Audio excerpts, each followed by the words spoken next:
Jadi yang salah siapa? Apakah kebaikan-kebaikan Allah membuat manusia semakin berdosa?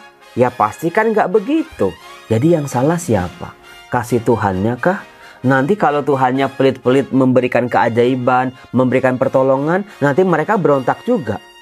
Salam damai sejahtera saudara-saudaraku yang terkasih pencinta firman Tuhan. Berjumpa kembali dengan Bible Learning with Father Joseph edisi ke-46 di tahun 2024 ini. Kemarin saya sampai lupa bahwa Bible Learning sudah berulang tahun ke-5. Bayangin, saya ingat saya mengupload video pertama itu di tanggal 14 Februari tahun 2019. Tapi kemarin karena Rabu-Abu, Valentine, Pilpres, jadi lupa. Saudara-saudara yang terkasih, saya Romo Yosef mengucapkan banyak terima kasih kepada Anda semua yang selalu mensupport, selalu mendukung Bible Learning, entah dengan cara yang paling sederhana, nonton sampai habis, kemudian juga di like, di komen, di share, di subscribe kalau yang belum subscribe. Terima kasih, tanpa Anda pewartaan Bible Learning di YouTube ini bukanlah apa-apa. Saudara-saudaraku, mumpung ini kita di awal-awal masa pertobatan. Kemarin saya sudah mengatakan bahwa begitu kita mendedikasikan hidup kita untuk bertobat, meniatkan hati kita untuk bertobat, aku mau bertobat. Dengan cara apa? Aku mau pantang ini, aku mau puasa ini, aku mau memberikan hasil-hasil pekerjaanku ke sini. Tetapi saudara-saudara, setan tidak akan pernah tinggal diam, mengkorek-korek hati manusia. Kelemahan manusia digoyang-goyang. Kalau goyangnya kayak goyang dangdut mungkin bisa dinikmati. Tapi bagaimana ketika hati manusia digoyang-goyang oleh yang namanya kuasa si jahat? Tujuan si jahat apalagi selain untuk menjatuhkan manusia, membuat manusia sadar bahwa dirinya tidak mungkin bisa diselamatkan lagi. Tidak mungkin ada jalan keluarnya lagi. Tidak mungkin bisa ditolong lagi. Bahkan oleh Tuhan sekalipun. Membuat manusia kalau udah jatuhnya udah berkali-kali, manusia nggak punya harapan. Lalu dengan mudahnya manusia meninggalkan Tuhan. Saudara-saudaraku yang terkasih, ini meskipun seolah-olah sederhana, tetapi ini sangat amat serius. Karena bisa dialami oleh banyak dari kita. Mungkin saya juga pernah mengalami, Anda juga pernah mengalami. Nah, saudara-saudaraku, saya akan membongkar salah satu kitab dalam kitab Perjanjian Lama sebagai awalan kita di masa Prapaskah ini. Bagaimana kalau Anda bertanya kepada saya, Romo, di kitab mana itu mukjizat itu paling banyak ditulis? Coba Anda tulis di kolom komen. Kan kalau dalam kitab Perjanjian Baru Anda mungkin bisa menulis Matius, Markus, Lukas, Yohanes gitu ya. Tetapi dalam kitab Perjanjian Lama, kira-kira mukjizat-mukjizat mana, hal-hal ajaib mana yang dilakukan oleh Allah kepada bangsa Israel yang paling banyak ditulis, paling banyak diceritakan? Coba tulis di kolom komen sekarang. Jangan lupa sebelum Anda nulis di kolom komen apa aja pokoknya, coba itu di like, di pencet itu like-nya. Karena penonton Bible Learning bisa 30.000, yang like cuma 1.000, 1.100, yang lain pada kemana? Itu sangat penting saudara-saudara soalnya. Buat supaya video-video Bible Learning itu bisa disebar-sebar oleh YouTube-nya sendiri. Nah, saudara-saudara, jawabannya jelas. Meskipun dalam kitab Kejadian Allah menciptakan alam semesta, termasuk manusia. Tetapi saudara-saudara, kalau saya mau katakan kitab Perjanjian Lama yang paling banyak mukjizatnya adalah itu kitab Keluaran. Oh gitu ya Romo? Iya, coba nanti Anda baca bagaimana di kitab Keluaran itu. Misalnya 10 tulah aja udah 10, ya Kak? Ya kan? Tulah pertama, tulah kedua, tulah ketiga, tulah keempat. Ketika orang Israel mau dibebaskan Tuhan dari perbudakan Mesir. Nah, setelah itu ada begitu banyak mukjizat-mukjizat kisah-kisah keajaiban yang kita temukan. Entah dari Masa, Meriba, dari gunung-gunung batu di padang gurun, ketika orang Israel di Pihahirot terbelahlah Laut Merah menjadi dua. Kemudian juga nanti ada begitu banyak bagaimana orang-orang Israel ini dipelihara oleh Tuhan di padang gurun. Oh gitu. Tapi ini dia. Saya baru saya baru sadar, waduh Tuhan, ampun Tuhan. Itu, kalau saya baca kitab Keluaran tuh sampai terampun-ampun. Karena apa? Nah ini, ketika kita baca firman Tuhan itu, kita sedang bercermin.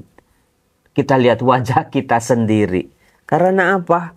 Justru di dalam kitab Keluaran, meskipun orang Israel begitu banyak mengalami kasih Allah, mujizat Allah, keajaiban-keajaiban Allah, mereka melihat dengan mata kepala mereka sendiri. Mereka mendengar dengan telinga mereka sendiri. Mereka mengalami, bahkan mereka menikmatinya juga.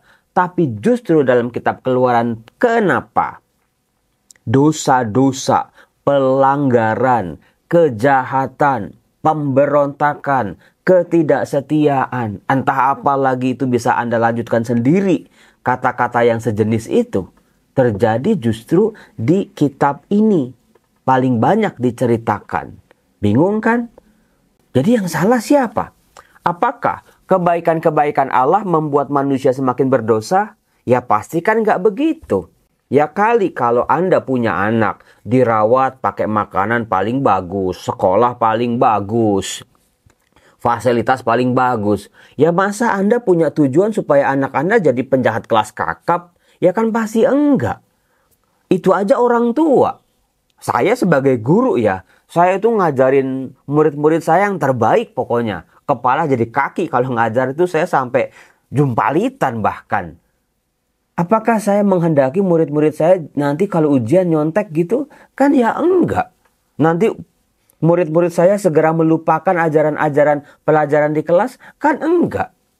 Ketika kita memberikan yang terbaik, mencoba buat tulus, pasti kita mengharapkan yang terbaik juga. Demikian juga dengan Allah. Kebaikan-kebaikannya, kasih-kasihnya, karunia-karunianya, keajaiban-keajaiban, mukjizat demi mukjizat terjadi dalam perjalanan orang Israel di padang gurun dari Mesir sampai tanah Kanaan. Bermaksud apa sih? Supaya orang Israel ini makin percaya sama Tuhan. Tapi alih-alih makin percaya sama Tuhan, semakin memberontak. Kalau saya ngajar kitab Keluaran di kelas ya saudara-saudara, saya sampai menemukan satu kalimat yang miris. Kasih Tuhan yang membentuk umatnya ini, yang namanya orang Israel, hanya menghasilkan bangsa yang memberontak. Jadi yang salah siapa? Kasih Tuhannya kah? Nanti kalau Tuhannya pelit-pelit memberikan keajaiban, memberikan pertolongan, nanti mereka berontak juga. Terus yang salah siapa? Saudara-saudaraku yang terkasih, di sini kita bisa meluruskan ini. Ternyata problemnya bukan di Tuhannya. Bukan Tuhannya ngasih mukjizat atau enggak. Bukan Tuhannya memberikan kesembuhan apa enggak. Pertolongan atau enggak. Tapi manusianya dulu. Kitanya dulu ini. Yang terkadang enggak siap. Terkadang kurang bersyukur. Terkadang itu ya enggak tahu diri juga sih. Kalau orang zaman dulu ya ngomelin itu tuh enggak tahu diri lo dasar gitu. Saudara-saudara, apakah hal itu mau terulang lagi dalam kehidupan kita? Romo, apa sekarang saya berdoa supaya pinjaman online saya, Romo bisa terlunasi, Romo? Saudara-saudara yang terkasih, jangan melihat hidup kita secara parsial-parsial, bagian per bagian. Lihat sejak awal bagaimana hidup yang kita miliki kan kita nggak pernah bayar. Segala nafas yang kita hirup itu kan juga nggak pernah bayar, saudara-saudara. Sudah begitu banyak keajaiban-keajaiban Tuhan di hari-hari kehidupan kita. Memang dalam kehidupan itu kita harus bergulat dengan beberapa masalah. Tapi masalah-masalah kita itu tidak sebanyak kasih karunia yang diberikan Tuhan pada kita. Kenapa kita marah ketika doa kita tidak terkabul, tapi kita tidak pernah bersyukur ketika kita bisa bernafas pagi hari. Ketika kita bisa bergerak, mata indera kita itu bisa melihat dengan baik. Kemarin saya itu ke dokter mata, saudara-saudara, karena mata saya lagi bermasalah kemarin. Apakah Anda tahu, saya baru sadar, ternyata itu, mata kita itu sangat amat berharga. Saya di-scan tekanan bola mata, air di bola mata, segala syaraf-syaraf dites. Dan itu mahal banget, saudara-saudara. Saya baru menyadari, Tuhan terima kasih. Itu baru satu indera kita ya, satu organ tubuh kita. Belum nih yang lain-lain nih. Fungsi hati, fungsi ginjal, fungsi pankreas, fungsi jantung, fungsi paru-paru, fungsi syaraf-syaraf. Itu nggak pernah disyukuri. Iya ya Romo, baru sadar Romo. Tuhan itu sudah memberikan yang sangat luar biasa buat hidup kita. Tapi kenapa kita masih memberontak kepada Dia? Kenapa kita masih suka kecewa sama Dia? Kenapa kita suka marah sama Dia? Cuman gara-gara doa-doa kita yang satu ini belum juga dikabulkan. Kemarahan, kebencian, keengganan, kemalasan lama-lama membawa kita kepada pribadi pemberontak. Sadar melakukan dosa, secara sadar melawan Tuhan, secara sadar melawan kehendak Tuhan. Karena apa? Karena kita menganggap diri kita sudah paling benar, Tuhan yang salah.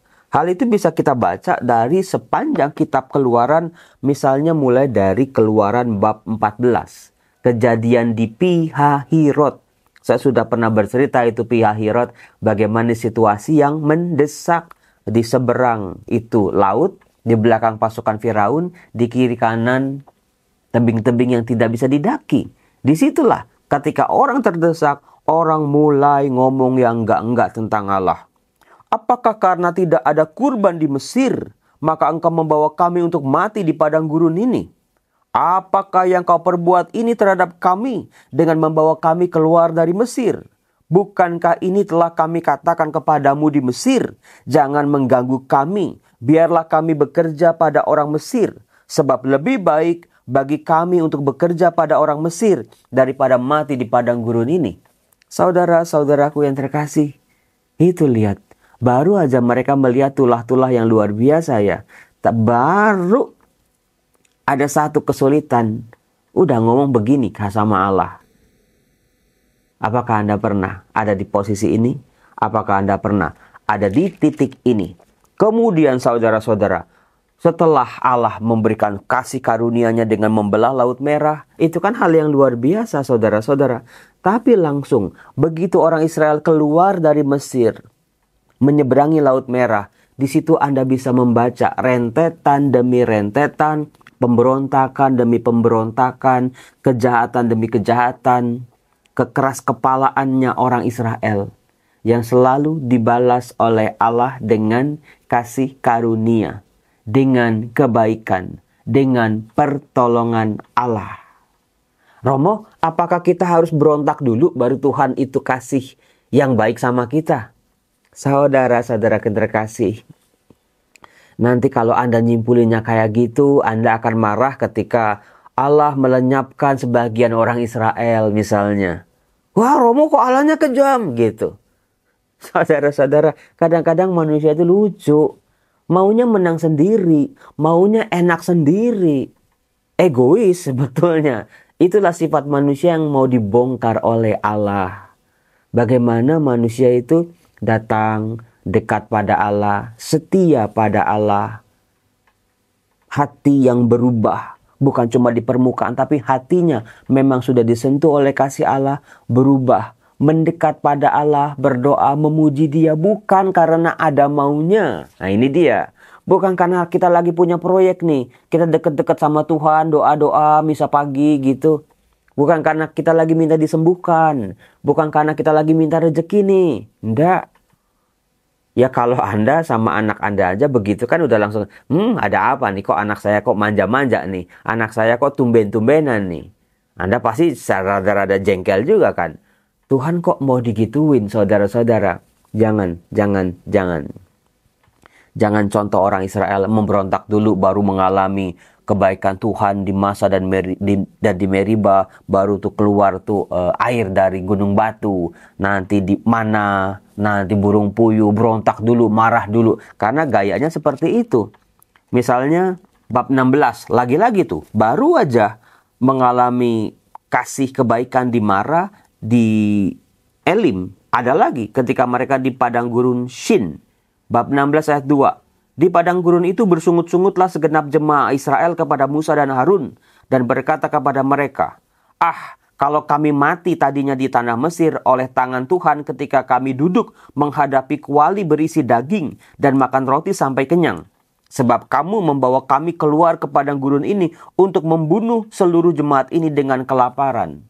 Nanti belum sampai di situ, Anda akan nemu lagi misalnya di Masa dan di Meriba.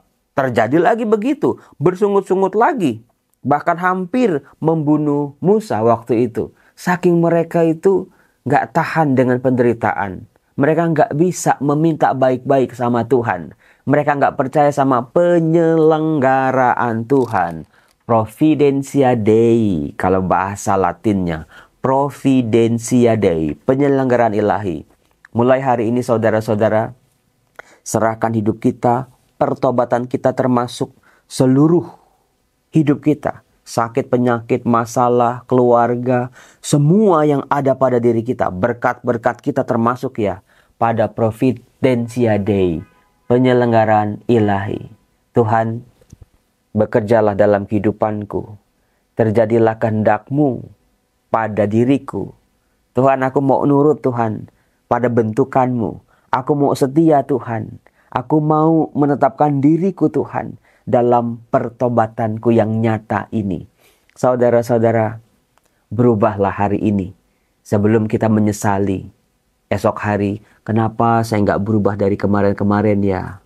Penyesalan selalu datangnya terlambat. Maka mulailah pertobatanmu hari ini. Saudara-saudaraku, ada giveaway 2 buah handphone.